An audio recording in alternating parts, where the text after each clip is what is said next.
Hi guys, welcome to this week's episode. I'm here with Jake and Jordan. Say what's up. What up? Hola. That was a very Tim intro there, Mason. I'm trying to calm down a little bit. Usually you're like 3 pitches higher. I know, that's what I'm trying to be a little calmer. That being said, Tyler is not with us this week. He's swimming with the fishes. But we watched The Godfather. Oh no, poor Tyler. That got bad. I thought the only way that could make sense for this movie is just the one thing about everyone dying. Which, funny enough, Luca Brasi was my Mason saw himself most like in this character this week. Because he practiced his speech and then fumbled over it the entire time. That's wow. All right.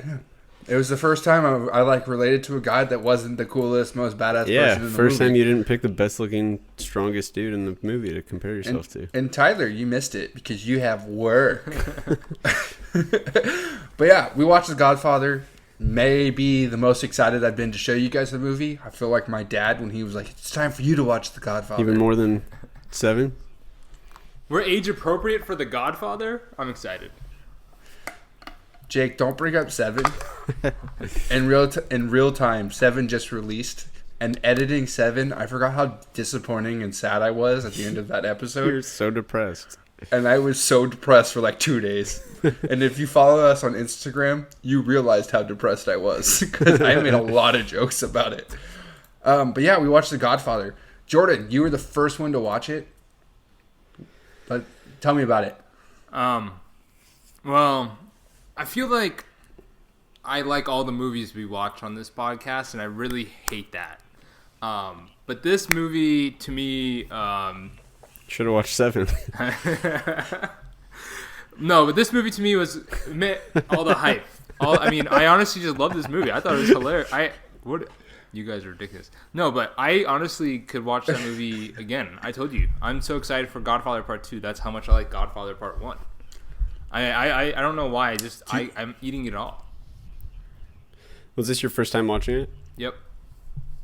I couldn't stop watching it. Same. Yeah, that was my first viewing as well.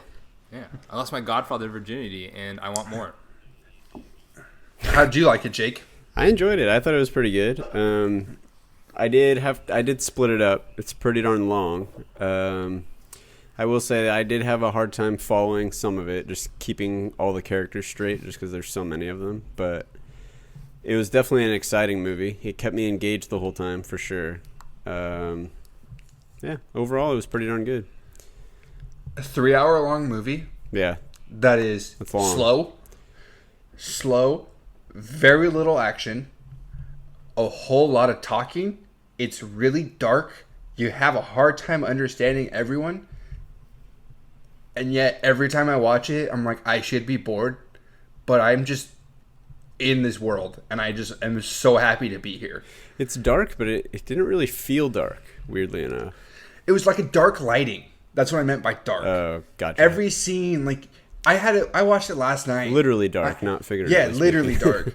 Okay. Lights down, everything. Yeah, I was watching it in the middle of the day with the sun coming in the room. It was kind of hard to see some scenes, for sure. But this was the movie I watched, because Part 1 and Part 2, it's a book. And this was the movie, when I told you, Jake, I did the book report. And I remember watching it. My dad showed it to me at like 14. And we watched it one Saturday afternoon.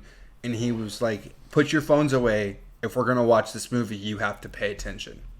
And I was like, why? Like, it's not really that complicated. I'm so happy he did, because I had to rewind it like 4 times last night. Yeah, it's complicated. It's not, I wouldn't say complicated. It's just everything's important. Yeah. There's not one thing that's not important. And if you miss something, then something later is going to be confusing. That they mumble a lot. Oh, yeah. I had subtitles on the whole time. About a minute in, I was like, I cannot watch this movie without subtitles. My neighbor hated me last night because I just had my TV cranked. It's like, I don't even care. So I kept hearing banging on my roof. I was like, just give me a break. It's like 9:30 at night. It's like no one's going to sleep yet. Like Maybe they were. I go to bed at 9:30 and they're making noises all night long. Oh, all right. That's So I knew they weren't going to sleep. It was just loud, and because I couldn't hear anyone talking, and then all of a sudden a Tommy gun would go off, and it just echoed the whole apartment. And I was like, "Sorry," but yeah, it's I love storytelling, just writing in general, and like inventing a world around everything. And this movie just does it.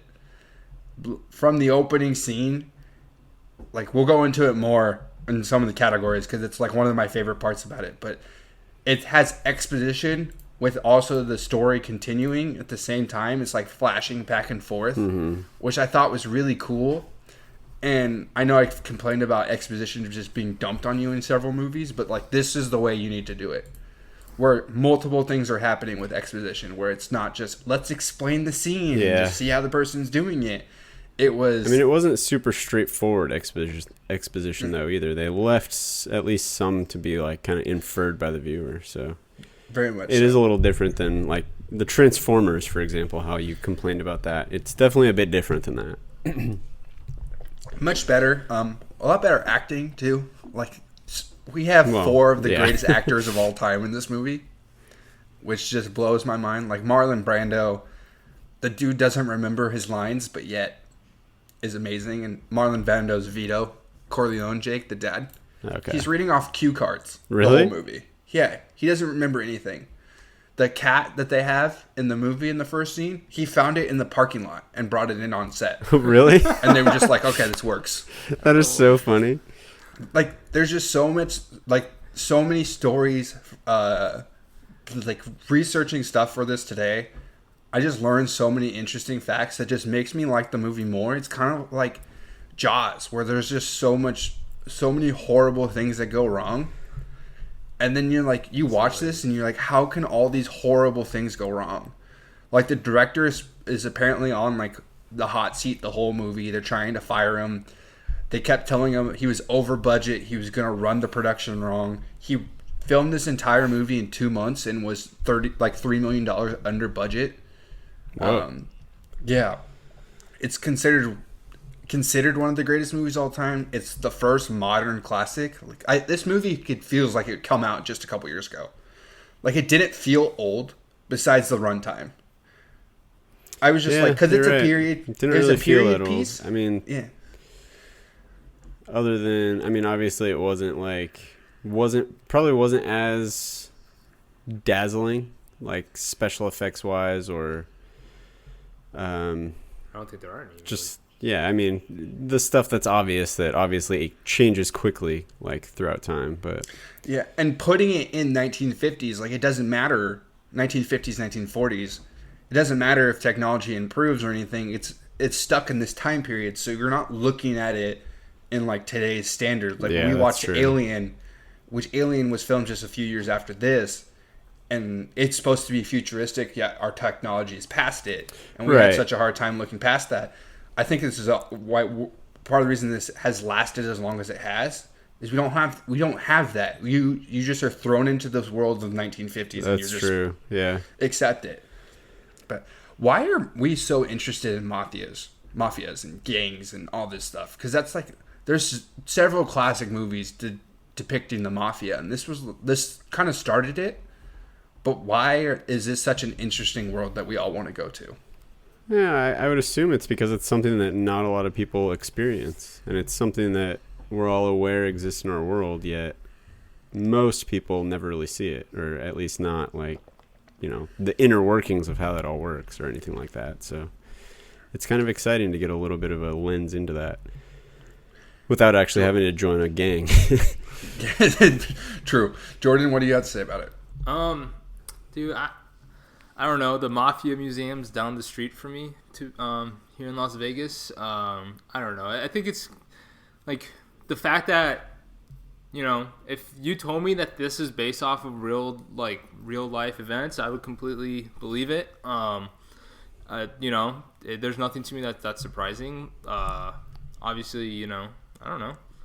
Everyone likes something that's like probably not part of their life, you know, but I think at the end of the day, also, mafias are about, like, just groups of people, and we're all communal people. So I think that is kind of part of it. That's a good point. we talked about how you thought this was real, like you could believe this was a real life movie.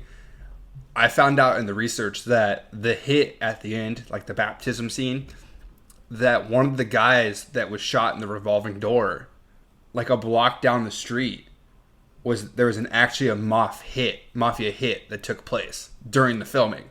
Oh my god! And I was like, what the heck? That's like weird how literally art in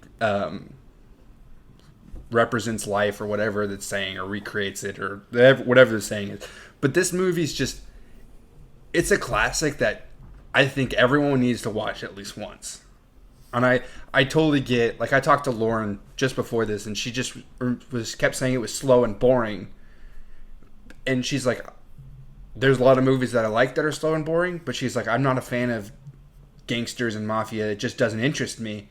But it's something that you need to watch. And she goes, I'd probably wait again and show it to my kids the next time I watch it. And I was like, that's fair. I get that. But it isn't a movie that we can consider overrated. And Tyler texted us overrated. This movie's overrated. And I think he just meant he didn't like it, which is perfectly fine. But this movie, like, there's so many beats that it does that we see every day to day in, like, filmmaking in general, with how it cuts from one scene to another and lays things out, and the camera angles, and how the score is working and going to different locations. Like, this was never done before until this movie. Yeah, it's definitely a heavily referenced movie too. Like later movies and TV shows and pop culture, obviously, it plays a big role in all that stuff. Yeah, kind of like when we talked about Alien, how it's that same kind of idea. But 50 years later, it's still a movie everyone's like, yeah, it's probably one of the best. It's probably the best movie of all time. Like IMDb, which I don't really take IMDb's 250 into account, but they're some of the most popular movies made, and we're kind of running through the list of those and just picking and choosing when we're doing them. This is number 2, followed by Godfather Part 2, which is number 3. Oh my god, really? Yeah, and that's 6.5 hours worth of content for 2 movies, which is basically, if this came out today, this would just be a miniseries. Is what Probably, it would be today. Yeah. And I think that's what we lose from it now is like watching this on a big screen. Like if I could go back to the 70s and sit down and watch this in a big screen and just watch everyone lose their mind, because apparently it was a huge success right away, and it was in theaters for like a year and a half, just constantly playing. Whoa. Like I would just like to go and sit there and experience that history of everyone just like, this is one of the first major movies that everyone was like, we need to go see this. It was talked about. It was referenced. So yeah. That's why I was really excited to show you guys for that reason alone, just because it's an absolute classic. Yeah. But we're going to go into the summary of the movie. We are introduced to Who's it brought to us by? Leo B. Hart Elementary School. Again? With this crazy fucked up of a movie again? Oh my god. Fine. Is it elementary school really sponsoring The Godfather? It's brought to us. No, that's where Mason learned how to write summaries. That's why it's summaries. But we're introduced to the Corleone family on one of the daughter's wedding day. And we're in the opening scene.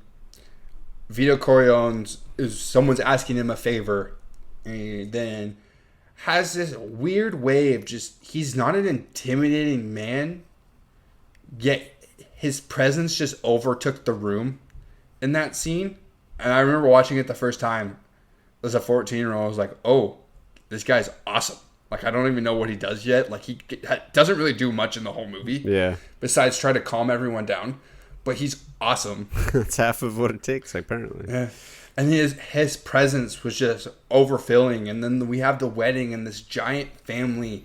And you're just kind of stuck in this world where you don't know what's going on. Then we're introduced to the youngest son, Michael. He's a war hero, just got back from World War II. He's coming to be there for his sister's wedding. Everyone's asking about him, while his girlfriend he brings is asking about the family. What does the family do? How do you guys have this massive house? How do you do this? How do you do that?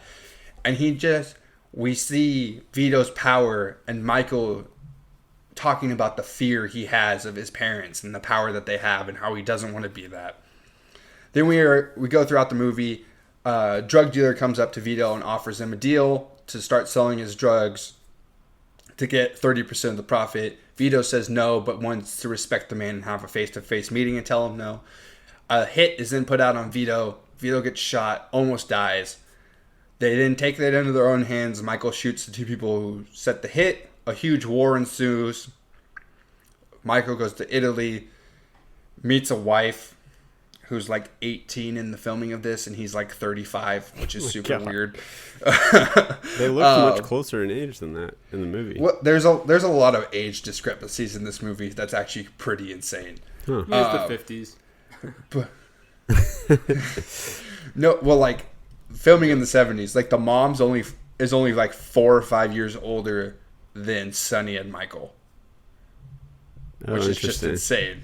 But they're in Italy. Michael gets married. His wife blows up. He comes back. He slowly blows up. Say so nonchalantly. Like one day she just blows up. He slowly is becoming his father. His brother gets murdered. Sonny gets murdered, which I haven't really brought up, but we'll talk about that later. Vito dies. Michael takes over as the head of the family, realizes someone's going to come and take a hit out at him. So the day he actually becomes the Godfather, he sets up this massive hit, takes out the rest of the heads of the family, so he is now in charge. And he is the only head family member, Don, that's left in all the mafias in New York City. And the movie ends. I totally missed a lot. There's so much I missed, but I didn't want to sit here for 35 minutes trying to summarize. The summary alone would take 20 minutes at least. Yeah. But yeah, we're going to go into Box of Chocolate's best line. The whole opening scene, which I don't have it written down, but apparently, Jake, Lauren was quoting this speech to you, and you were laughing, and then she got it word for word later on, which is just hilarious because... This movie doesn't have a great line. It has great speeches. There's so many great speeches. And, like, you can't quote the whole speech. But that opening scene of just, I'm going to come with you with a favor. You come on my daughter's wedding day. Or never invited over. I'm going to help you out. But you're going to offer me a favor. And then the favor comes back later on, which is just heartbreaking. Yeah. We'll talk about that later. But that opening scene, and, like, it's incredibly slow. And there's nothing happens, but yet you're just in it. And I feel like if you don't like the first scene, you don't like the rest of the movie. Because that first scene is the entire pace of the movie. With Michael explaining to his father, or to Kate, about how his father helped out his cousin Johnny getting a singing role. Offered him $10,000 to put in the role. The guy said no. His father goes out there, then gives him $1,000 to get him in the role. Gave him an offer he couldn't refuse. Yeah, and that scene, and you're like, oh my god, this dude's a badass. And then Luca Brasi comes in, the guy practicing his speech earlier, just saying thank you, who's just basically his hitman, just thanking him, and you just see him giggling at the guy stumbling over his words, like, dude, it's not that big of a deal. And I just thought that's such a contrast to what we just heard from from Michael, but it's not at the same time, because this massive behemoth of a man is terrified of this dude. Oh yeah. But the dude's just oddly enough, just seems like a gentle, nice guy who don't cross him because he'll have people murder you. Pretty much. Like he seemed like a genuine dude. Like I was a big fan of him. Yeah, he wasn't just like some irrational like warlord who just wants to have everybody killed. Like, and that's no like reason. It's so funny that he has 3 sons, and all 3 sons are completely different. And the one son he doesn't want to be a part of this life is the son that most accurately represents him as a person. Which there's one scene, and it's just after he gets shot, and then Michael goes to the hospital and saves his dad. Like, oh, someone's going to come kill him. That's why there's no guards here. We got to move him. Yeah. And they go in the office scene, and Sonny is just being a hothead and just saying, I'm going to kill everyone. And Michael's sitting in there, and they're all talking about when it's business, it's not personal. And Michael's sitting in there, and he's literally mimicking his father's position from the first scene. I don't know if you guys noticed that. Mm-hmm. And like that was the moment I was like, oh my God, he's becoming his dad. He doesn't want to. We've heard this whole entire movie. I don't want to be him. I don't want to be a part of this life. And because they came after his dad, he is now a part of this life because he wants to protect his family. Yeah. Which it's probably how his dad got involved. Yeah. Which you find out a lot in part 2. Oh, really? Part 2. So this one is like explaining the backstory? Yeah. Part 1 is the end of Vito Corleone's reign as the dawn of the Corleone family. And it's the beginning of Michael's. Where in part 2, it's Michael's descent or incent, or I don't remember exactly, but it's Michael's path as he's the head of the family, and Vito's path of how he became the head of the family. So it's like kind of flashing back to his dad. Yeah, okay. Flashing back, and like this is where Robert De Niro comes in, and then Al Pacino and Robert De Niro have this huge battle of who's a better actor. It's because they both get nominated for an Oscar. Oh wow! And I saw this the next movie won Best Picture too. It was nominated for all the guys were nominated. Robert De Niro is the only guy ever nominated for playing the same role by a different actor in a movie. So Marlon Brando, the dad, won the Oscar in '72. Robert De Niro won it in '74, and it's the first time it ever happens that the same character played by two different people won an Oscar. Okay. But yeah, so that's like cool. That's the book. When I did the book report, the book is part 1 and part 2. So that's the guy split the book in half and made 2 movies. That's why when I did the book report, she asked me about it. I was able to answer all of her questions because I had seen the second movie, just wasn't as fresh in my head. And she called me out on it. She was like, "You obviously just watched the movies." It's like, false. I just watched the first movie. I did not have 6 hours of television just to sit down and watch. But yeah, that opening scene is my box of chocolate best line. I love it. That hand placement reminds me of Bane in The Dark Knight Rises. Like, oh, you're in power, and he puts his hand on his nephew's shoulder. And it's like, I'll make him an offer he can't refuse. And you're like, oh shit, what the fuck is he gonna do? I love that. Do you guys have the best line? Or you just want me to keep running through them and we talk about them? Go ahead. I mean, I think we pretty much the lines that I think are box of chocolate moments are the lines that you have already written down. And they're the ones that are, like I was saying earlier, have influenced pop culture for 50 years to come that people say over and over. So it's also hard because it's not just the best line. Like, those are the best scenes in the movie, too. Absolutely. So, like, these lines are the reason I come back to the movie. Well, bits and pieces. There's other parts I will come back for. But Luca Brasi sleeps with the fishes, I think, is just a great line when they come up and have the vest. Thought that was great. It's like, oh, this dude, we always saw him die, but now they're like, oh, we're taunting you now. Now they know it. Yeah. After they kill Paulie, I don't remember the 2 hitmen. It was the dumb fat hitman, and they just said that's why they didn't portray the family. And they drive out. They're in the field, and he jumps out and goes, "I gotta pee." And all of a sudden, you hear the gunshot go off, and then he goes to the car, leave the gun, take the cannoli. Classic line. It's such a funny line, and it was improv.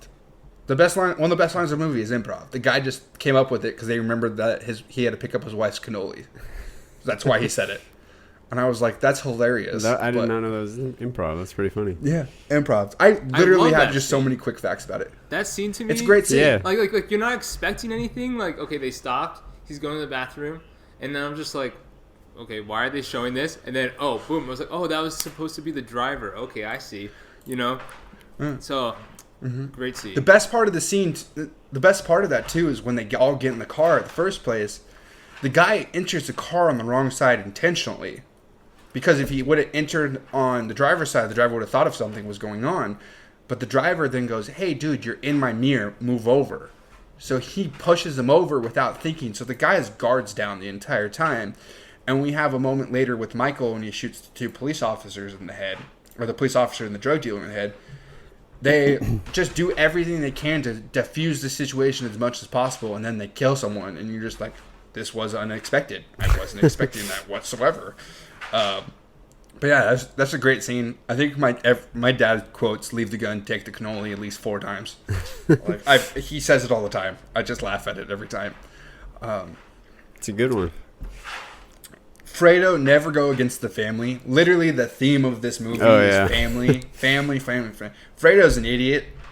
You get more of Fredo being an idiot in part 2, which I'm excited to have Jordan just blow up my phone this weekend and just talk about it. Fredo's just stupid. The reason his dad gets shot is because Fredo wasn't there in time, couldn't pull out his gun. Yeah, like fumbled pulling his gun out. Yeah, because all he has to do is shoot the gun and those guys are gone. Yeah. Like, you don't have to hit anyone, just shoot the gun, the guys are gone. Part of the reason he goes to Vegas, they send him to Vegas for that, is kind of like what they did with the brother-in-law at the end of the movie. Like, you disgraced us, get out of here. You're just getting in the way. Yeah, you're just a problem. I'm sorry, Apollo's pushing his food around in his crate. It's all right. But yeah, those are just some of my favorite lines. I feel like they're the best lines in the movie too. No, I feel like the most classic lines. Yeah, for sure. They're definitely the most classic ones. No, And the problem with there's. I'm sorry, listen. Go for it. Oh, it's just they're all the best scenes in the movie too. Like, Yeah. you can just sit down. I can sit down and watch those scenes. I can watch the intro of this movie 1,000 times over. Yeah, the and intro is not be great. bored. It's like 45 minutes long. There's like That's the part four lines just like him sitting in his office petting a stray cat. Yeah. I have the Blu-ray, and I went and picked back scenes to pick up stuff to write it down today.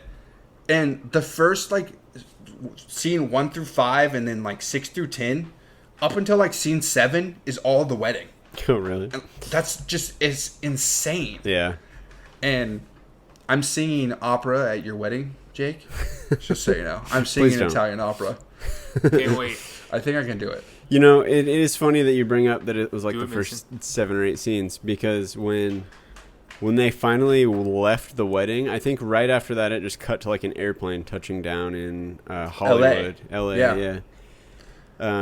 It just cut straight there. I was like almost half surprised that the whole movie wasn't going to be at the wedding. I was like, I feel like we've been at this wedding for so long. Well, that's like the break. I think it's like chapter 4 or 5. I don't know.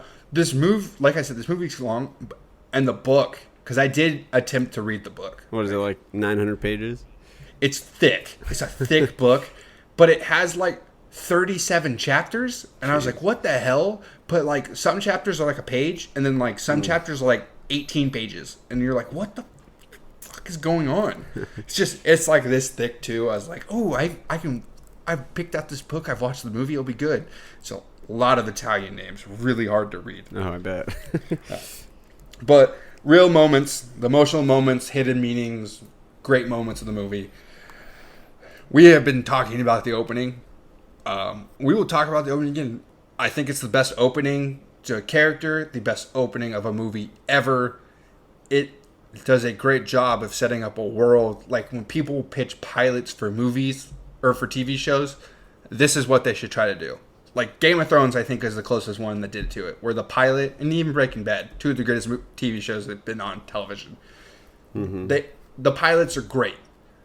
And you're just like, why? I wanted more of this world, and this movie did it. You are thrown into the world, but like it's spoon feeding you why things are going on. And this is like, we talked about Inception last week, where we had the scene where Elliot Page and Leonardo DiCaprio are walking through downtown Paris or whatever, and she's just doing all this stuff, and he's just spewing out exposition of how the rules of the world works. And I hated it, because I was just like, let me figure it out. This movie gives us Vito. We see his power. Then we hear a story about his power, which is basically exposition.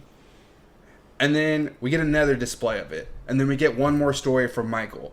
And it does both, where like, here's how. Let's show you him being a badass first, and then we'll explain more stories about him bounding up. So we're just building this iconic character.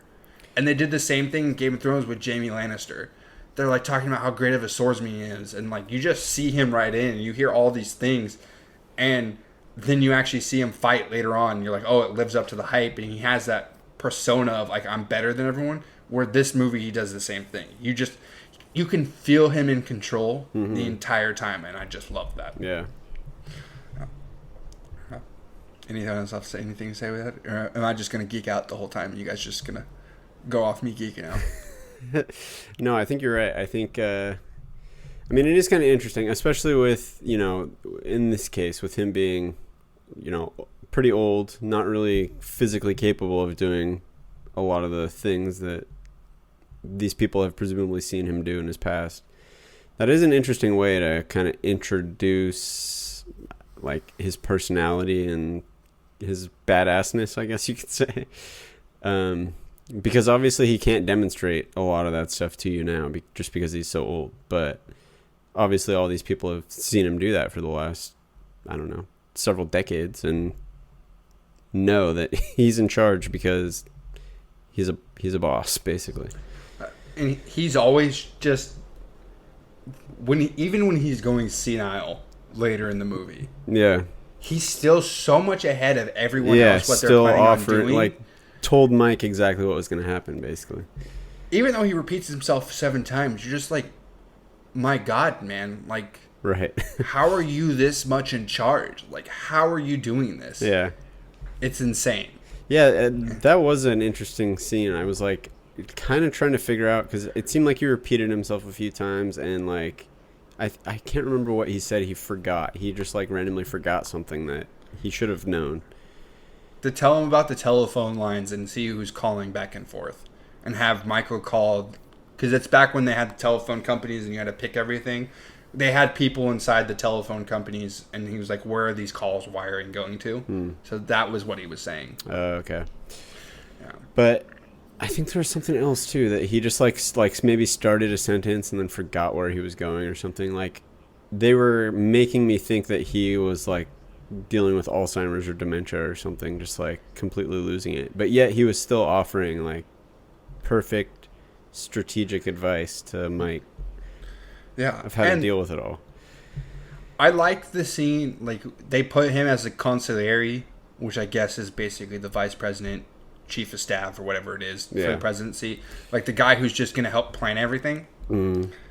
I like how they then switched the roles between him and Tom, and it was we see Sonny being a hothead, Fredo being an idiot. Michael is just fucking ruthless at the end of this movie. Oh, yeah. I'm like, dude. Oh my God. He really just leaned into it. He went from, I don't want to be a part of it, to, all right, let's go for it. But it's weird that the youngest son and then the guy that they bring off the street, the little boy off the street, are the two most like Vito, but it's like the extremes of his personality. Yeah. Like, obviously we know at some past, and if you watch Godfather 2, you know, Vito's ruthless. He was ruthless somewhere down the line. Michael is ruthless. He has that. But he also has that calm demeanor of, I'm in charge. Like, he has that aura. Where Tom is the constant, let's just keep everything calm, everything easy. Which it makes sense why they switch roles towards the end. Because when they he's knew not going into war. Yeah, well, he's not going to see that side because he's trying to play the field. Which is exactly what Vito wanted him to do as they were all coming up in the family. And it was cool to see that, and we're like, oh, you need to get ahead of them, they're going to kill you. Or the moment where he's like, hey, whoever comes up with you to tell you about the meeting, they're the ones who are going to betray you. Yeah.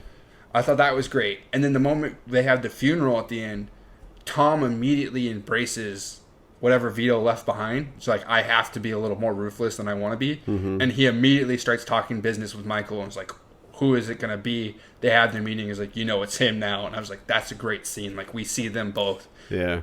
Accept the burden of they are now in charge of this family. Yeah. Yeah, that was great. Talked about it earlier. Michael copying his dad's power pose when they were setting up the hit in the Italian restaurant. I never noticed that before. And then watching the whole scene, I was just like, this is just great. Because, like, he even does, like, the head touching thing. Like, he doesn't actually, like, touch his head right. But he, like, just touches, like, the greasy's hair.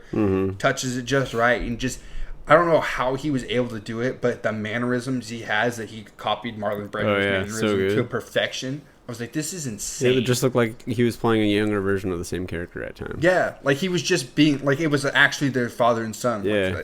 And they also weirdly, I kind of got they looked alike. Yeah, they kind of did. I wasn't surprised that they were father and son. It was like, so I thought that was really cool. Love that scene. Yeah, that scene was crazy. I don't know about you guys, but in that scene, my heart was like pumping like crazy, just like the anticipation of him shooting those guys. Well, that, and then I don't know if it was just my TV at the time or if it happened for you guys in that scene when they go to talk Italian and they're speaking in Italian. Subtitles? No subtitles. Yeah, I was like, what? I want to know what they're saying. Yep. I don't remember that the first time I wish I knew it. Italian. And I'm sitting there watching this and I'm realizing we're not supposed to even care what the hell we're talking about. It's Michael who's been so like chill and easy and like I'm just making jokes about it and everything. And he kind of does everything right the hitman tells him to do earlier, but he doesn't do it correctly right. Where he doesn't eat dinner, he immediately goes to the bathroom. Yeah. Immediately. Like, I need to go to the bathroom. The guy said something that pissed me off. Well, went to the bathroom. See how I took that whole them speaking in Italian sidebar thing. It really highlighted how like nonchalant and overly relaxed the police chief was. I got the sense from that conversation, and then when he went to the bathroom, the police chief was like hardly paying attention to anything. Like he said, "Oh, I patted him down. He doesn't have any weapons, so therefore I'm not even going to be on guard. Like nothing's going to happen to me." And was barely even paying attention. So I assume that Mike saw that and was like, okay, it's 1v1 basically. If I shoot this guy, the police chief is easy pickings. I think that's a good point, but also they let them set up the restaurant the whole time. So the police chief is relaxed because he just assumes, oh, my guys have already combed this whole area. Right. Which I don't know how or when or everything, but they also do the turnaround. He was overly confident, right? They lose the tail, everything. So they think they're all clear. And I honestly didn't think the gun was gonna be there. I was a little concerned because he was like digging up there, looking for the gun. I was like, oh shit, it's not there. I was like, oh no. How would you like also having a toilet where you have to pull a chain from the top, or that's where the water comes in from, and then goes down a pipe to refill the toilet? I was like, what? Who in the right mind was like, this is a good idea for flushing toilets? Hey, gravity, bro. Like, that was just the weirdest thing. Like, I was like, this is kind of weird. Like, if something breaks, it's super easy to just drop water on whoever's just taking a poop. I was like, I guess the 1950s, that makes sense, but it was really weird to me. I didn't really think too much about it, to be me honest. either. That's what happens when you've seen a movie several times, and I know what's going to happen. You I have just no thought, idea what's that's happening. the way toilets used to be. Fine. Yeah. But that scene was great, and just his reaction to shooting him, and then like he kind of freezes for a second, and then he like fast shuffles, which isn't a run, but doesn't just drop the gun. He does like a mic drop flip with the gun. Yeah. Like, oh, just so you know, I don't have a gun anymore. It was really weird, and yet I feel like that's the exact moment where he's like, "There's no going back. I'm part of the. I'm now in this forever." For sure. And then, anyone else? Sorry, while we're talking about this scene, that scene really did make me wonder, because there was that one where it was just like public execution, basically. And then also the scene where the Godfather got shot at the fruit market in the middle of the street. And then obviously that hit at the very end where they simultaneously hit 5 different people at the same time. There's so many just like public street murders in this movie. Is that the way New York used to be in the 50s? Like, that just seems so crazy to me. They had all the police bought. That is so nuts. And that's like why Vito was so powerful. He had the police, he had the governor, he had the judges. Could you imagine being a civilian? Like, did civilians just witness people getting shot in the face in the streets all the time? I feel like more often than not. I know the whole montage scene after Michael shoots the cops and then just shows all the war murders those are all real newspaper clippings that they put together. Oh, interesting. And quick fact for you, Jordan, that was done by your boy George Lucas, because him and Francis Ford Coppola are really close friends, and they went to film school together. Nice. And Francis Ford Coppola told the studios that they should let George Lucas do American Graffiti, so he did that whole montage scene for Francis Ford Coppola as a thank you. It's a good scene. Really weird that like 3 of the most influential directors of our time are all friends in some way or another. George Lucas, Coppola, and Steven Spielberg are all friends. And then Steven Spielberg is also friends with Martin Scorsese, which we haven't done one of his movies yet, but we will. And he helped him with The Wolf of Wall Street. Like, he went and sat on set with him, and Martin Scorsese let him direct a scene. Like, what's the odds that like 3 and 4 of the most influential people in movies ever are like, yeah, we're all going to be buddies and we're all just going to bounce ideas off each other. Like, that's how, when is that going to happen again? Like, that's just a crazy experience. I don't know. That doesn't seem that crazy. Usually the top people in any field befriend each other and do that kind of thing. But, like, to give each other the right to just do something that's, like, some of the most famous parts of each other's movies, like, that's so weird to me. It's like... Yeah, teamwork. Teamwork makes the dream work. You guys weren't... Yeah. You guys weren't as surprised as me. That doesn't seem all that surprising to me. It's just like sports. Like, I have a really hard time thinking that Brady is going to be working in the offseason with Peyton Manning. Like, when they were going head-to-head. I have a hard time believing that they're going to... Let's go work together and you can give me coaching ideas. Well, I think that's a little different because... Well, their field is mutually exclusive. They're direct competitors. They can't both win a Super Bowl. If one wins a Super Bowl, it takes it away from the other guy. So directing isn't exactly like that, or really any art is not like that. Fair. All right. Okay. That's a good point.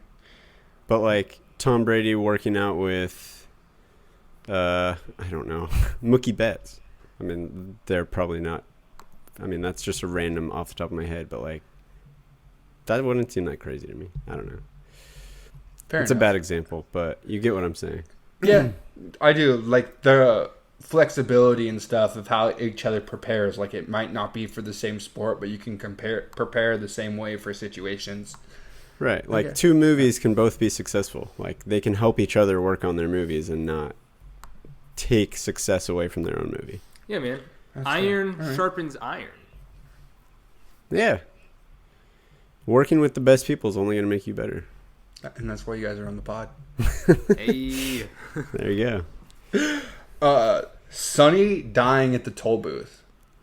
Maybe one of the most memorized, like, ingrained moments in movies I've ever had in my life. I was not expecting it.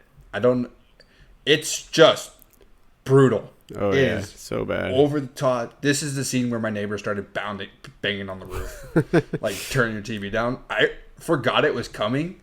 And then he's driving. He was like, oh, God. And I couldn't grab my remote to turn it down. But, like, first time I ever saw a Tommy gun. Forever gangster gun. The rest of my life. Oh, like, yeah, for sure. And this movie does it. I remember the first time I saw it where the guy drops it and closes the door. And I was like, uh-oh. And then just everyone and their mother comes out with a gun. It's like literally 10 guys unloading a 50-round clip into this poor dude. And he was still, like, alive for so long and, like, rolling around on the ground. I don't understand how he lived for so long. He had 100 bullets in him in 10 seconds. I don't think he was alive. I think that's, like, the final twitch of your body. Like, your muscles are still getting, like... No, he was, like, standing up on his feet. Like, for a long time. Across the car. Oh, that's called movies. Yeah, I know. I understand that, but theater. But the fact that the guy from the beginning who asked for a favor, does it ever mention that he's a funeral parlor guy? No, you don't find that out until he brings the body to him. What a horrible favor to repay. Like, I guess, cool, I don't have to kill someone, but like... I was going to say, I would much rather do my actual job to repay a favor than have him call on me to be like, I need you to kill this person. Which I don't know if he would have a guy like that. No, he wouldn't. Do the favor. But yeah. that's probably what was on his mind when he was like, I don't want to offer you a favor because I don't know what you're going to ask me to do, but he's going to ask you to do your actual job just for free. But that scene is heartbreaking. We have the mom crying upstairs, Tom, who is the closest with Sonny because Sonny brought him in off the streets, drinking, too saddened to go talk to Vito about what's going on. Like, we haven't seen Vito get up and move since he got shot. Like, he hasn't talked, he hasn't really spoken, and he comes back, and he's all wrapped up. He looks like he's been shot 4 times. Oh, yeah. And they have that scene, and then you realize that they actually do have a father-son dynamic between Tom and Vito, where Tom starts crying and hugs him. I was like, wow. Like, this is a really good scene. And then they go to the parlor, and then Vito breaks down, and like, we see the guy who was so terrified to ask him for a favor at the beginning of the movie.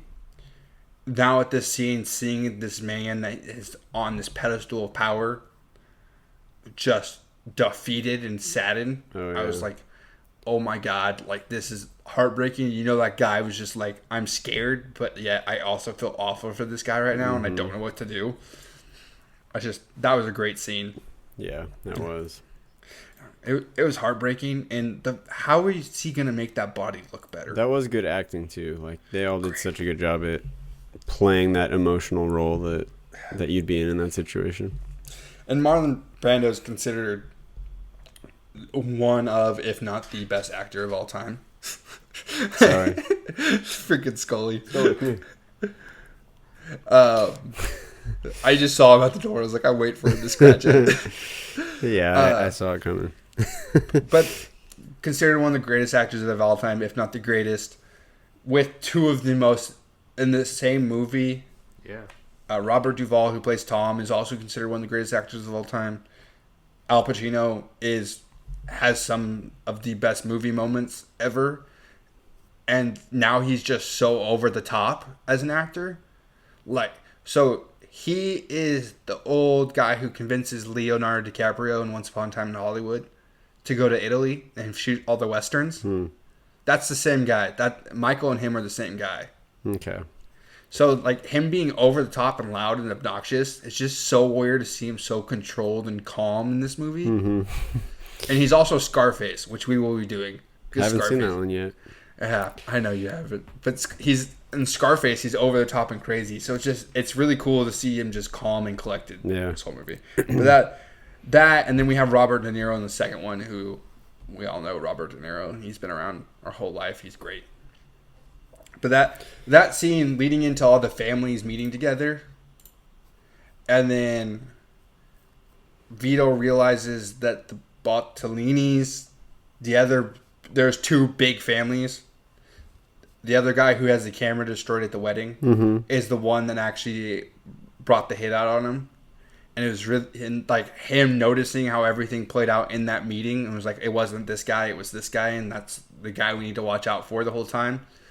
I thought that was really cool, how you have this meeting of let's be peaceful, and yet they're all talking about, oh, we know we got to go after now because this guy's going to try to kill me again. Yeah. That was a really cool scene. And just all those powerful men and everyone just whispering in their ear, and you're just like, wow. We're all, like, scared of Vito because he's the most badass motherfucker there is. Oh, yeah. And they go after his son, Sonny, because Sonny's freaking crazy. And then they're going to go after Michael now. And you're just like, what the fuck is going on? You know, speaking of influences on pop culture and other movies and TV shows later on, this obviously was my first time seeing this movie. It reminded me of the scene in The Office where they're like doing construction on the parking lot or something, and they all have to park down the street. So they call a meeting of the 5 businesses or the 5 like company owners of the businesses in that area to work a deal about parking spaces. So many lines and things people spoof or make fun of now. So good.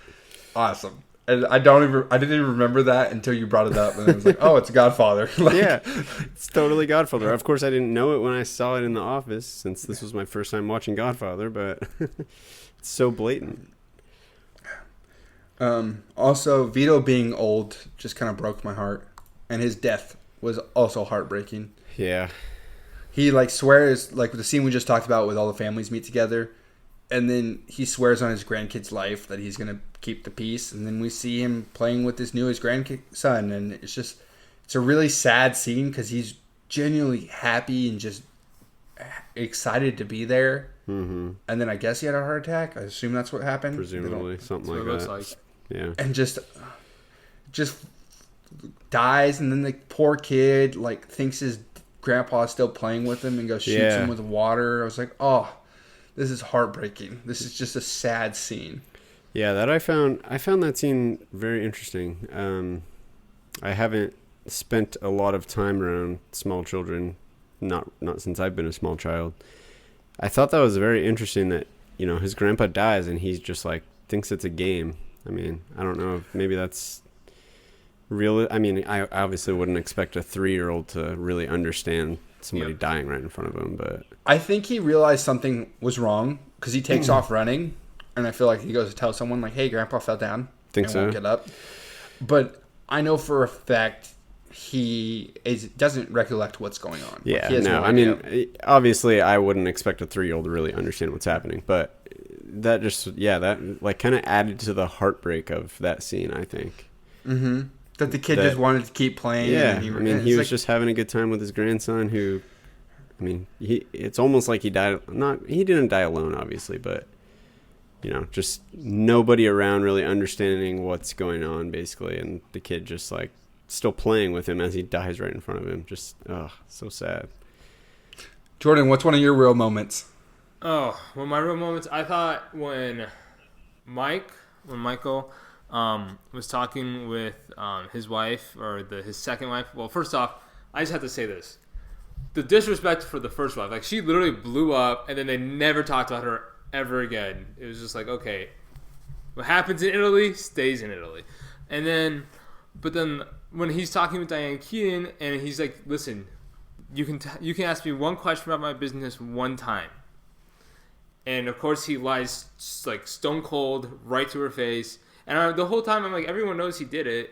And yet she just, like, kind of gives in, like, yeah. Like, okay. so relieved. Yeah, like that he said no, but I feel like everyone knows that he did do it. And honestly, it's like, well, of course he did it. The guy set up his brother's murder. So, I mean, it's all about the family, and that's what makes that Fredo part, to me, also kind of, the Fredo scene with Mo Green, never go against the family, also just very, I think that's kind of just when he became the chosen predecessor. Well, he was a predecessor, obviously, but became, you know what I mean? I think that scene solidifies why he did it, like why Michael is in charge, the Mo Green Vegas scene. That end scene is her realization that this was not the guy I first started dating / I married, or that she thinks that she married. Right. I was going to say, it's the same guy. It's just not what she thought.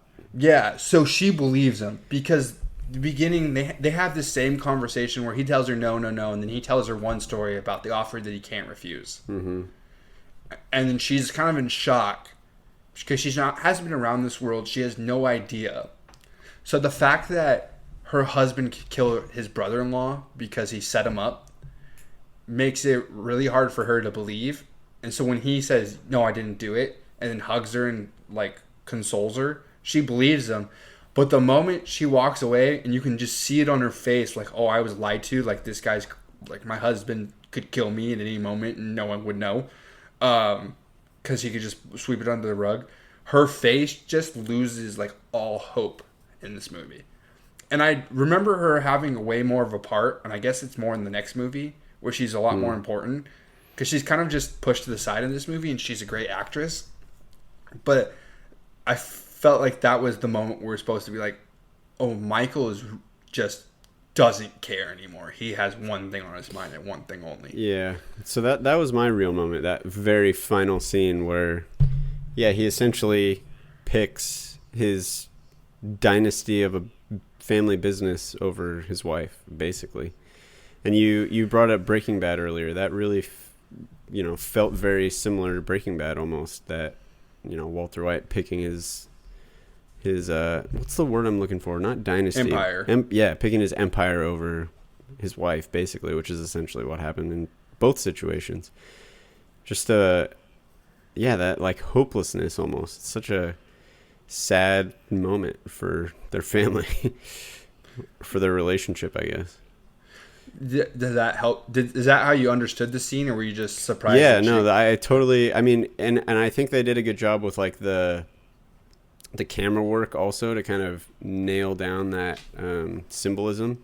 That she says like, okay, great, I think we could both use a drink. Come on, and like walks out of the room to lead him to go get a drink. And as soon as she walks out, like 5 dudes swarm around him, start shaking his hand, call him the Don, and then shut the door on her.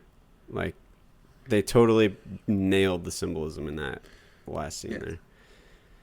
Is that how you took it, Jordan, when you watched it? Or were you just confused of why she didn't believe him? No, I think, like, no, I just thought, like, I guess, like, I forgot the end part of that scene when they all, like, were, congratulating him for being at the top. And, no, it's basically the goodbye, like, the person that you're with is, like, there's, like, no, he's gone. Like, or as you said, Mason, maybe he never changed. I mean, I guess maybe we don't know. So.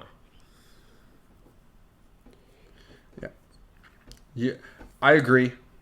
Like, it's really weird. I also love the fact that Apollonia, like, he leaves Kate. He's heartbroken about leaving Kate. He sees Apollonia, who's like 18, and he's like 34, and marries her instantly because she's attractive, which I can't say I blame her. She is attractive. She then blows up, and then he immediately goes back to America and is like, murdered. "Hey, Kate." She doesn't just blow up. Hey, Kate, I miss you. Marry me. Like, does Michael have like no? I guess he has no empathy for anything now. Well, that was one thing. That was over a year later. It wasn't like as soon as he got back, he's like, "All right, my wife is dead. I'm gonna go find a new one." That was a long time afterward. He went from Kate, who he loved, and just refused to. Did he? No, actually you're right. love He Kate? definitely was very unempathetic about all of it. But it was over a much longer period of time than it seemed. Did he love Kate? Did he actually? I couldn't tell. Because he didn't tell her he loved. He didn't really love her seem on the phone. Like, he never says "I love you" on the phone. Yeah, I don't know. Maybe I couldn't tell if that was because he didn't love her and didn't want to say it back, or if because he was embarrassed to say it in front of his brothers and whatever who would make fun of him. I couldn't tell, but maybe not. Jordan, this is one of your greatest hot takes moments right now. Does Michael love Kate actually, or is he Miss Apollonia or whatever her name is? I think that he likes Kate, but I also think that he's kind of ashamed because he knows he's not the same person. Boom. Because, he did not, I don't think he wanted, like, he didn't want her to know about that side of the family. Like, that's the whole point of him saying no. Like, I'm not telling you anything. And then he was kind of, like, ashamed of it, and now that he is that. He is actually the family. He's the Don. That's a good way to put it. I didn't think of it like that. Like, he's ashamed of becoming what he was meant to become. Oh. Yeah. And that makes sense why he immediately went to someone from Italy who has been around it and was okay with it. It makes sense why they're always like, oh, she's not a Sicilian. She's not a Sicilian. Like, she's not going to fully understand what's going on. Wow. You just kind of blew my mind there for a second. That was really good, Jordan. I'm so proud of you. You literally I've seen this movie like 4 or 5 times. I've never thought of it like that. Amen. It's so weird. It's like when someone has a painting and they're like, oh, look, there's a goat in the corner, and then you can't stop seeing the goat in the corner. You're like, oh, I never saw it. It's like the FedEx arrow. Never saw the FedEx arrow ever. And then my dad at like 12 was like, hey, do you notice the arrow in FedEx? And I was like, what? Now I can't stop seeing the arrow. I remember kind of mind blown when I saw that too. Now I literally don't see the words FedEx. I just see a freaking white arrow. This is the same thing. This is the same moment. He's ashamed to be the head of the family. God damn, Jordan. That's my golden ticket moment of this podcast, which that's what we're going into. Golden ticket moments will bring you back to the movie. Horsehead. That's classic. I was like, oh my God. Been referenced 1,000 times since this movie. Also, when you were watching it the first time, and you see, because you guys just watched the first time, you see the horse. Did you put 2 and 2 together? Like, oh, there's going to be a horse in the bed? No. I mean, I've heard the horse head in the bed thing a million times. I didn't remember that it was from this movie, and I did not make that connection. I have a huge problem with the scene. Huge problem. How does all that blood get on you, and you put a freaking horse head? Do you have any idea how heavy a horse head is in your bed? How does that not wake you up? How do you just wake up in the morning and then, oh wow, all this blood and there's a horse head in my bed? Like, I couldn't take it. But yeah, That's a good question. Also, I have to tell you guys a story. I was talking to my dad about this movie. My dad goes, "That horse head scene, isn't that crazy? That was really scary back then." I was just like, oh God. Like, never really thought about a horse head in a bed before, to be honest with you. It's still a frightening scene by the fact like he wakes up. And I remember watching it the first time. I was like, why is this guy covered in blood? I was like, oh my God, he has like a knife in him. He's like dying. He wakes up with a stab wound. And like he like opens like the bed and you see his whole body. And I remember like, what the hell? Like, where is this blood coming from? What's happening? And then you see the horse head. And I was just like, oh my God, what the hell just happened? Like, this is insane. Blew my mind.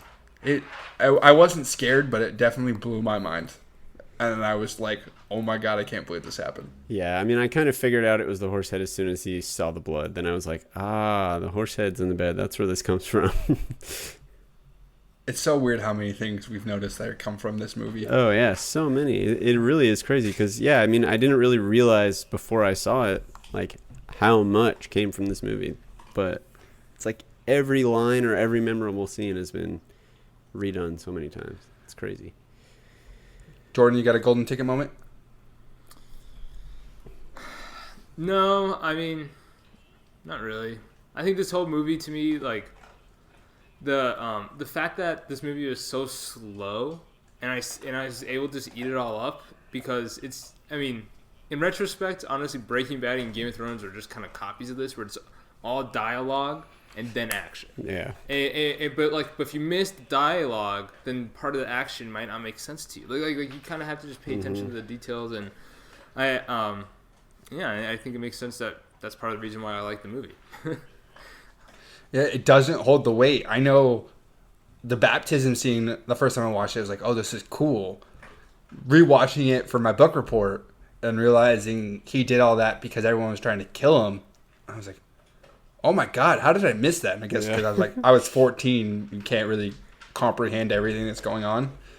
And I was just like, holy crap, like that's insane. Like that's the most calculated, insane thing I've ever seen in my life. Who would have thought of that? Just let's kill them all during this baptism moment. Yeah. And all the ways, like they keep showing each person and you don't know who's going to get shot. And like you have the baptism and there's I've been to 1,000 baptisms. This is exactly how it goes down. And it was really weird seeing that. And then like this holy experience where he's like, I'm going to reject the devil. I'm not doing this. And then like, oh, but by the way, I'm killing 4 people as I'm saying this. I was like, oh, you are also being baptized into becoming the Godfather. It's a parallel. Like he's actually becoming a Godfather really. And he was becoming a Godfather, yeah. At the same moment. I was like, that's just a great symbolism of how that's going down. And I was like, I can't. People are just creative. Yeah, like, seriously. I could have never came up with that. Would have been like, you know what's great? To baptize this guy at charge. We're just going to kill everyone at a baptism. And everyone just sitting there at the script reading like, yeah, that's a good idea. Let's write that down.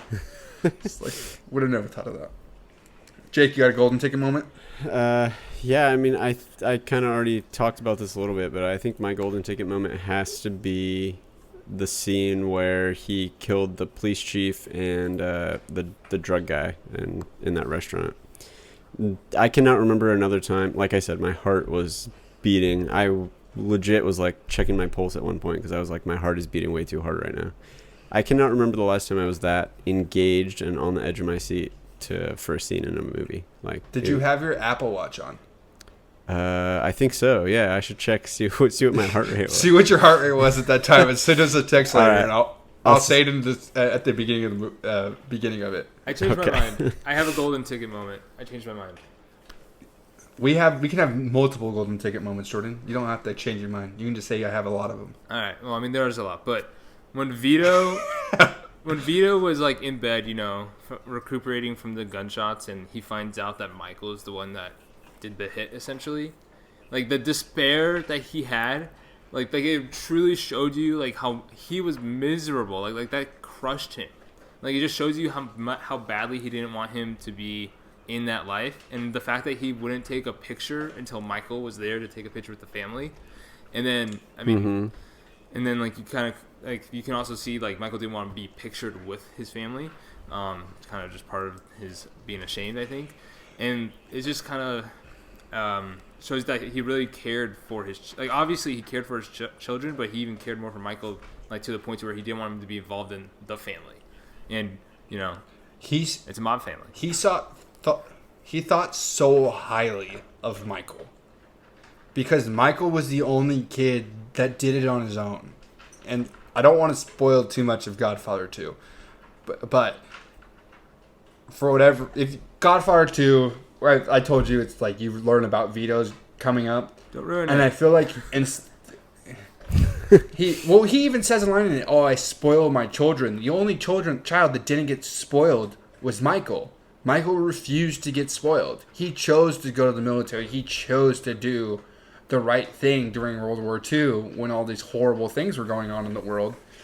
He left his family and was like, I'm going to go fight the good fight. And I feel like his dad really respected that. It was like, you want to do this on your own. You don't want handouts. I'm going to do everything I can to help you without giving you a handout. And I think there's a scene at the end where he's telling him who's going to come after him and like how it's going to go down. And then like Michael's like, I got it all. And then his dad's like despair. I was like, I didn't want any of this for you. I wanted you to become a lawyer, a president, a judge. I was just like, that's a great scene. He didn't want Michael to not do it because he knew Michael was going to be good at it. He just thought Michael could do more with his life than that. Right. Where he didn't believe his other two sons could. And I was just like, it's just a crazy scene. Sorry, I wasn't ignoring you guys. I was looking at my heart rate. Did you get it? I think so. So I'm not sure. I can only see like hour ranges. I don't know exactly what minute I was watching that scene during the day, but in that hour range, it looks like my heart rate got up to 124 beats per minute. Did you go on a run before that or no? Or like, right after? Like an hour and a half before, so I don't think that would have impacted it. That's I would have, within that hour range, just been walking around the house and watching that scene. So your heart rate definitely was way lower at that point than then. Yeah, no, my resting heart rate normally is about 61. So Jesus basically Christ. doubled during that scene. The dialogue and score of this movie is one of my golden tickets. Talked about how much I love dialogue and people talking and character development. I have a question for you, Jordan, and I'll just bring it up now. Michael is given power when he's refused power and he embraced it and accepted it. Is he a better leader than Jon Snow, who also was given power and embraced it but didn't want it? No. Hard no. Until you murder your wife for the greater good, you're not a better leader than Jon Snow. Or lover, or wife, whatever you want to call him. No, but there's absolutely great. I mean, that's the whole thing, though. Those who don't want power, oftentimes are the best with power. I think it's just kind of because people who want the power, oftentimes are just greedy, and it just ruins things. Yeah, you take your eye off. Right. You take your eye off the goal, you're gonna fuck shit up. To me, those who aren't obsessed with the title and the power are capable of executing what's needed, like murdering your rivals, which Michael did, and Jon Snow, and your brother-in-law, who told them to murder your family. And who beat your sister. Yeah, to be completely honest, I don't understand why.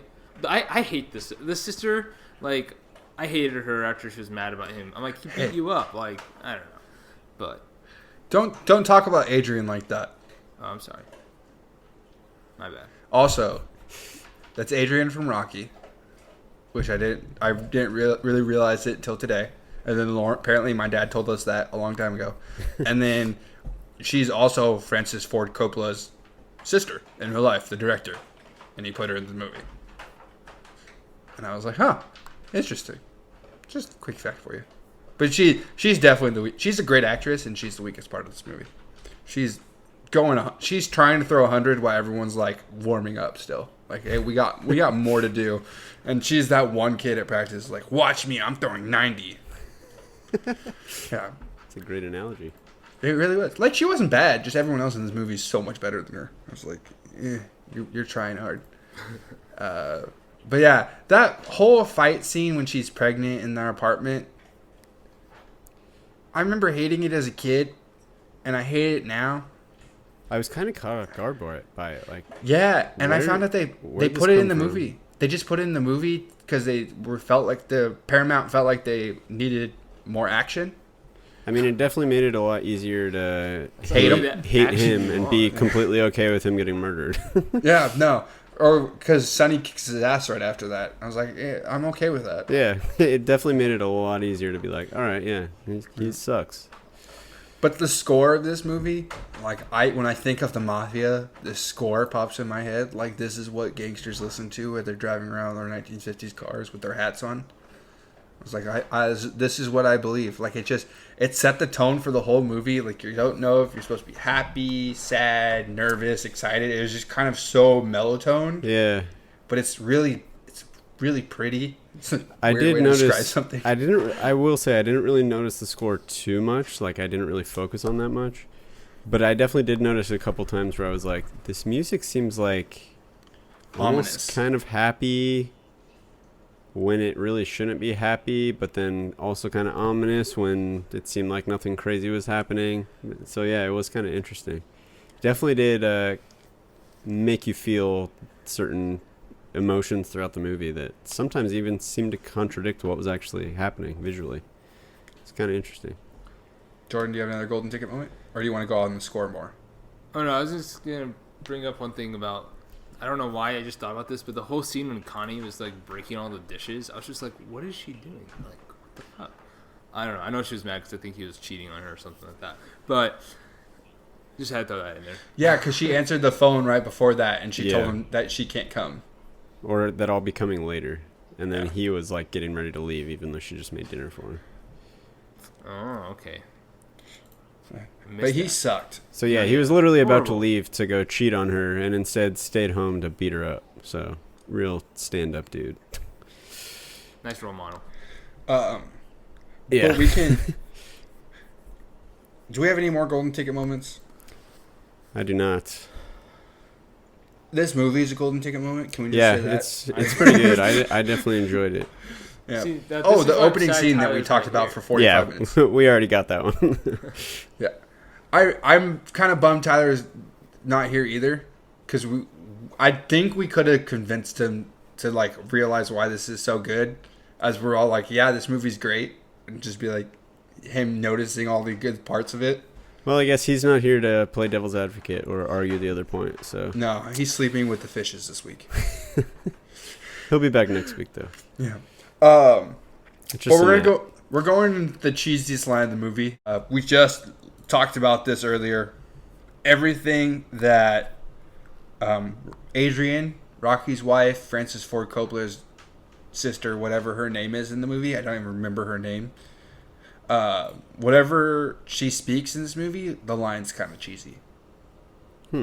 She's just kind of over the top, and it kind of just makes it cheesy for me. And then it's not really. It's more of a nitpick, but it's also cheesy at the same time. So I put it there. Don't know if you guys agree with me or not, but we just talked about how she was over top and didn't understand why she was throwing plates. It was kind of dramatic. Yeah, I agree. Well, which I get. It wasn't really super dramatic. She also did just find out that her husband was cheating on her while she was pregnant. And she's pregnant. Yeah, and she has a lot of hormones going on. Yeah. And he has made a habit out of beating her, so. Fair. I'd probably want to throw plates too. Yeah, never mind. Make good points there, Jake. And then Sonny beating up Carlo, Adrian's husband, and like one punch just totally misses. It's like off by like that much, and you can just see him missing. Oh, go back and watch it. It's so funny. He just 70, and they like have muffled punches, like they can't do it right, and you can tell he misses a couple times. And apparently it took like 4 days to shoot this scene. And obviously that's the closest they could get to his face without actually punching him. And then apparently they accidentally kicked over the trash can, and everything with the trash can Sonny does was improv. He just picked it up, started beating the guy with the trash can. And it was like, all right, cool. Man, that could actually hurt, getting smashed with a trash can. It probably didn't feel good. It was probably made out of like aluminum foil or something. Do you think kids still play in the street with a fire hydrant like that? I don't see why not. I mean, I think a broken fire hydrant would make a lot more of a mess than that one was, but I think it's illegal. I don't think it was like broken though. Those, but yeah. Oh, they like loosened it to spray water. Oh, okay. I don't know. Maybe not. I've never seen it personally, but certainly doesn't mean it doesn't happen. I've never seen most of the stuff in this movie, personally. Is it illegal to mess with them, Jordan? Do you know that? So. Yeah, they're I'm for sure it emergency is. use. They're for literally fires and only for fires. So that's what I would assume. But they constantly have water going to them, don't they? Yeah, but if you loosen them up like that, it like lowers the water pressure for the whole network of pipes. So Fair. I think if everybody's doing that, some other fire hydrant across town is not going to be able to spray enough water out of it. Okay. Or if you live in the desert, there's just no water. That too. It's just a waste of water. Yeah. All right. These are all fair. I only have a couple questions. If we're gonna be stupid, let's be smart about them. Yeah, I've got no cheesy lines. There really was not that much cheesy in this. No, there's not much cheesy. There's not much to nitpick, and I think we have one that we kind of already hit. But I'm gonna say it again. Michael moves on really fast. Yeah. And like, if He my does. wife just blew up in a car, I think that's a combination of a few things. She blew up. Blows up. I think that's a combination of a few things. First of all, you might be right. He's not very empathetic toward her. First kind of like fast forward. Second of all, I'm pretty sure he did only know her for about a week. I think he still had a black eye from getting punched by the police chief when that happened. So we know that was super fast. I thought they broke his face. They like broke his jaw, so it was his jaw. It was healing together. All right. That's why he was either still way, bruised. what's that going to take? Maybe 2 months, 3 months? I don't know, man. Certainly not years. If Apollo blew up in a car 2 months after I bought him, I'd be really sad too. You would be, but I bet a year and a half later you'd be ready to get another dog. I don't know. I'd be scared to take him in a car with me. That's also a terrible analogy, a dog and a person. But anyway, the other piece of that, yeah, he wasn't very empathetic. But I think part of that might be just being desensitized. Not desensitized, but I mean, he's been raised by a mobster and he's been around murder and death a lot more than the average person. A lot of So He was very ready to just go murder someone in a restaurant. yeah, I mean, I don't want to say that it like makes it not a big deal because it definitely would be, but he maybe is more used to dealing with that. Maybe, I don't know. Also, like I said before, that was like a year and a half later. Because remember, he came and said he wanted to marry Kay, and she said, "How long have you been back?" And he said, "About a year, maybe a little more." So that was over a year later. It wasn't like it looked like she blew up and he came and married Kay like the next day, but it was not like that. So wait, it's supposed to be a year. His sister's pregnant, and he becomes the godfather of that child. Does she have 2 kids in the span of this movie? Did we miss it with the one that burst, or did she have a miscarriage because the guy beat her up so bad? That's a good question. That might be a plot hole. I kind of just assumed that she had 2 kids. Like she was the godfather. He was the godfather to the second child. I don't know. That's what I just assumed. Maybe. Because there's always a bunch of kids, but there might be Sonnies. I don't know. That would make more sense. That's the question I had. How many illegitimate children does Sonny have running around New York City? I don't know. Is that question. Godfather Part 4? Sonny's Kids Return. No, the bastard son rises to become the Dom, Mason. There you go. Jon Snow.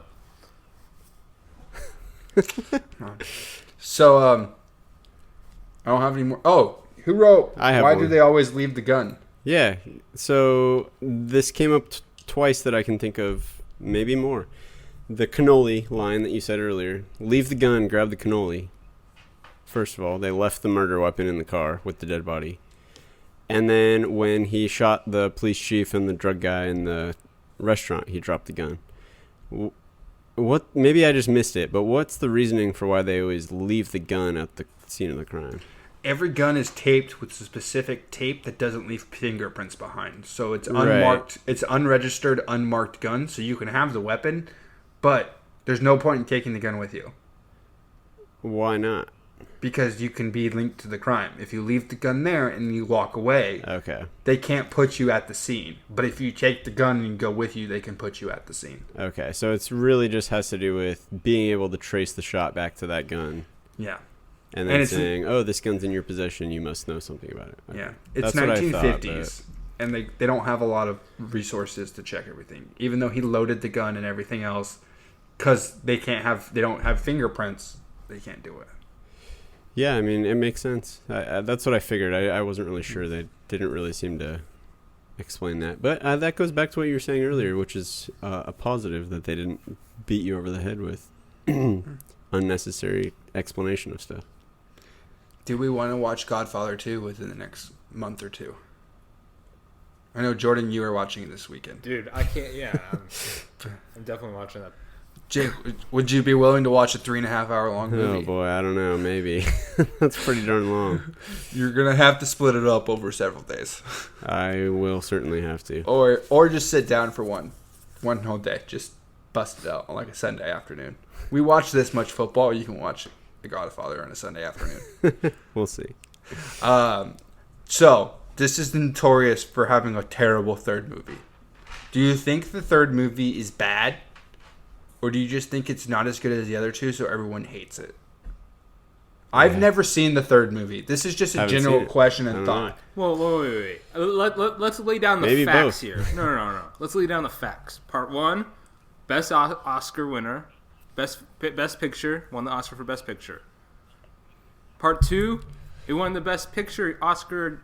Okay, so you can only fail when you don't win the Oscar when you're following those two. That's my personal opinion on this case. So I'm gonna go in it with a clear slate. I've never seen it. I refuse to watch it. It probably is just by comparison to the first two.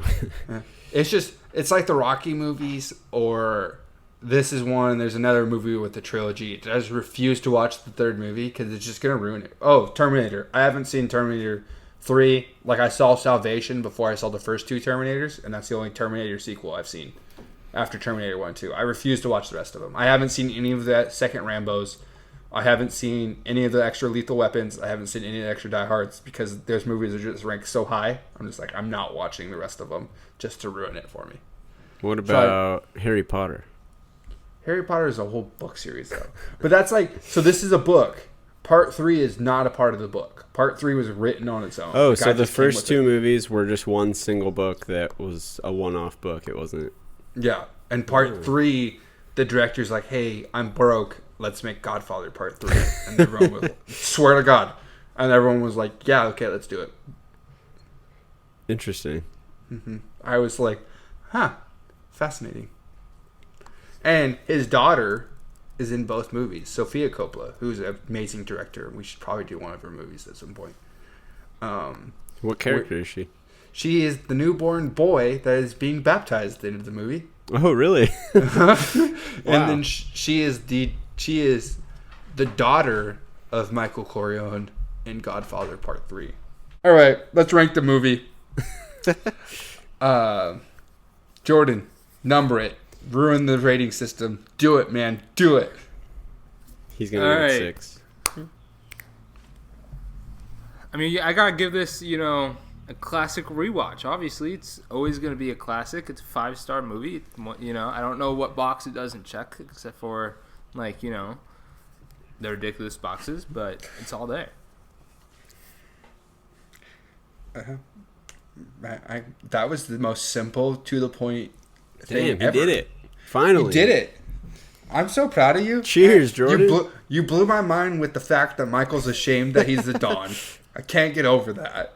And then you just hit the rating system. Dude, you're batting 1,000 right now. Well, yeah, it's a 3-hour movie, and this podcast is probably like 30 seconds or 40 seconds, minutes longer than it should be. So we gotta go, no? I don't know. No, our last 2 episodes, we have 3 episodes in a row that are like an hour and a half long, and they're 3 of my favorite episodes. Huh. Jake, go for it. All right. I think this really depends on the timing and the mood that you're in when it comes on or when you're watching it. Obviously, being a 3-hour movie, if you're in a situation where you don't have 3 hours to sit down and watch a movie, got to put it a little lower, just because I will say I split it up. I watched part of it one day and part of it the next day. It's harder to keep track of everything and follow everything doing it that way. I think it's definitely worth setting aside the 3 hours to watch it continuously. So, that requires you being in the right headspace and having 3 hours to watch a movie. Overall, on average, I think I'd probably give it, I'd stream it if it's available. I think maybe if I was really in the perfect mood to watch a movie like this, it would probably move up. And I think I'd like to watch it again, just because I think there's some things that I might have missed. Well, I own it. Oh. I literally bought it. It's one of those movies that I will randomly get the urge to, like, I'm bored on a Saturday afternoon, and it's like 4 o'clock. I could sit down and watch 3 hours of The Godfather and still have my night and be okay with it. It's not bad. I went to Black Friday this year and saw it, and like it was buy one get 3 25, or get the next 2 free or something like that. Oh wow! It was a crazy deal. Can't pass that up. And I was like, I want The Godfather, but I need to find 2 other movies that were worth my money. And then I bought the John Wick trilogy and then all the Fast and Furious movies. And I was like, this is the weirdest trio of movies I think anyone has ever walked up to the counter at Target to buy. But I don't care. And it was great. And I've been wanting to watch it. And I'm glad I did. So it's an instant classic for me. I will probably show my kids this. I'll probably watch it in a year or so. It's not a movie I can turn on every weekend and watch. Though. No, absolutely not. No. But it is definitely a once-a-year movie. Once a year, once every 2 years, I could sit down and watch it. Yeah, maybe once every couple of years. I could definitely see myself watching it. I think with more rewatches, I would probably move it higher rating. Yeah, definitely worth watching though, for sure. I completely understand why LeBron watches this movie now before the playoffs. Like, does he really? LeBron? Yeah. Really? Every year before the playoffs, going into the playoffs, he watches The Godfather, or he just watches it the entire during the entire playoffs. Every night he'll watch The Godfather, because I think it has to do with the whole like Michael going in the bathroom scene. Like, so Michael's this guy, like they say he's a war hero, but he hasn't done anything, and he comes out and he's a cold blood killer. I mean, he does what he has to do. That's how I kind of view it. So yeah, you're gonna love Michael in part 2. Uh-oh. You've been on the Michael train all of part 1. Your Michael part 2 train. I might just watch it this weekend with you. You might just text me like on Saturday, be like, "Hey, I'm watching it right now," and be like, "All right, I'm jumping in. I got 3.5 hours to spare." No, it's gonna jump in and watch it then. I honestly like part 2 more than I like part 1, and I love part 1. So dang. Part 2, I've never watched a 4-hour movie and been like, wow, that doesn't feel like 4 hours. Definitely feels like 4 hours, but it's worth it. It's worth every minute. And that's like, I'm a dude who's been watched 13 hours of television in a day and haven't felt not guilty about it. So a 4-hour movie is nothing. I can just take a break, go pee, make lunch, and then go back. Fair enough. Yeah. All right. Thanks for joining, everyone. Remember to follow us on Instagram, like, rate, review. If you're on YouTube, subscribe, hit the like button, comment down below if a movie you want us to watch. We'll do it. Same on the Apple podcast. If you want us to watch a movie, comment below. We'll watch the movie. We'll do an episode for you. I can't promise we'll like it, but we'll do it. Well, that's how much we love the fans. But thanks for joining us. Join us next week. Talk to you later. Keep it Adios. real. Bye-bye.